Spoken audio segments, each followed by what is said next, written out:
বিশ্ব ঝড়ে উঠে আছি একা।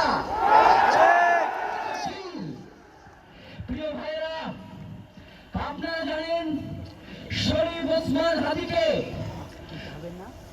এক সপ্তাহ 168 ঘন্টা আগে গুলি করা হয়েছে। এখন পর্যন্ত কি তার খুনিকে গ্রেফতার করা হয়েছে? সরকারের পক্ষ থেকে এখন পর্যন্ত কি খুনিকে গ্রেফতারের ব্যাপারে আপনাদেরকে আশ্বস্ত করা হয়েছে? এখন পর্যন্ত আমাদেরকে জানিয়েছে যে খুনি কোন জায়গায় রয়েছে?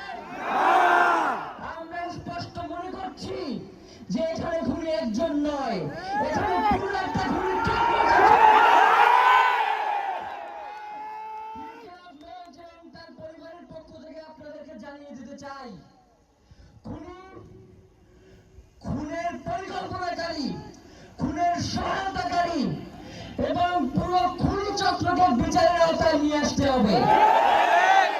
এবং আগামী 24 ঘন্টার মধ্যে স্বরাষ্ট্র উপদেষ্টা এবং সরকারি উপদেষ্টা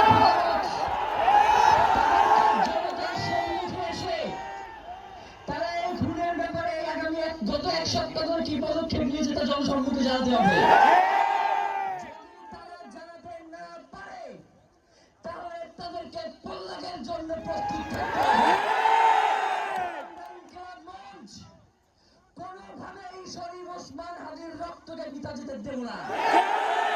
আমরা ঘোষণা করতে চাই, শরীফ ওসমান হাদির রক্তের মধ্য দিয়ে বাংলাদেশ ইনসাফ কায়েম হবে। বারংবার বলেছেন, বাংলাদেশের স্বাধীনতা সার্বভৌমত্ব রক্ষা এবং ইনসাফের লড়াইয়ের জন্য আমাদেরকে যদি জীবন দিয়ে দিতে হয় আমরা জীবন দিয়ে দেবো, তবে ইনসাফের লড়াই ছাড়বো। প্রিয় বন্ধুগণ, আমাদেরকে ইনসাফের লড়াই লড়তেই হবে। আপনারা রাজি আছেন কিনা? সেই সাথে আমরা আরো বলতে চাই, সিভিল মিলিটারি ইন্টেলিজেন্সের মধ্যে ঘাপটি মেরে বসে থাকা দোষরদেরকে চিহ্নিত করে গ্রেফতার করতে হবে। বন্ধুগণ, শরীফ ওসমান হাদির পরিবারকে জানানো হয়, রাষ্ট্রের পক্ষ থেকে আপনাদেরকে যদি কোনো সুবিধা দরকার হয় আপনারা আমাদেরকে বলবেন। আমরা শরীফ ওসমান হাদির পরিবার থেকে রাষ্ট্রকে জানাতে চাই, যদি এই রাষ্ট্রকে রক্ষা করতে শরীফ ওসমান হাদির পরিবারের 5 সদস্য তার ভাই এবং বোনদের যদি রক্ত লাগে তারা দেওয়ার জন্য প্রস্তুত রয়েছে। এই খুনিদেরকে চিহ্নিত করে বিচারের মুখোমুখি করতে হবে।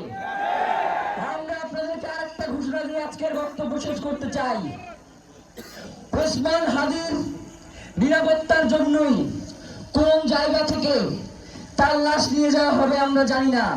ওসমান হাদি ভাই কি মৃত? আমাদের লক্ষ কোটি তরুণের মধ্যে জীবিত হয়ে যাবে ইনশাআল্লাহ। আপনাদেরকে জানিয়ে দিতে চাই, কোন ধরনের সহিংসতা ছাড়া আমরা যেহেতু ওসমান হাদির লাশকে আমরা জাতীয় কবি কাজী নজরুলের পাশে দাফন করার ব্যবস্থা করতেছি, আপনারা সবাই এই প্রোগ্রাম শেষে জনতা মিছিল নিয়ে শাহবাগে চলে যাবেন। আমরা ওখানে গিয়ে আপনাদের সাথে দাফনের পরে কথা বলবো। হয় বাংলাদেশের স্বাধীনতা সার্বভৌমত্ব থাকবে, বাংলাদেশের ইনসাফ কায়েম হবে, নয়তো আমরা বাংলাদেশের জন্য রক্ত দেওয়ার জন্য সবাই প্রস্তুত হয়েছি।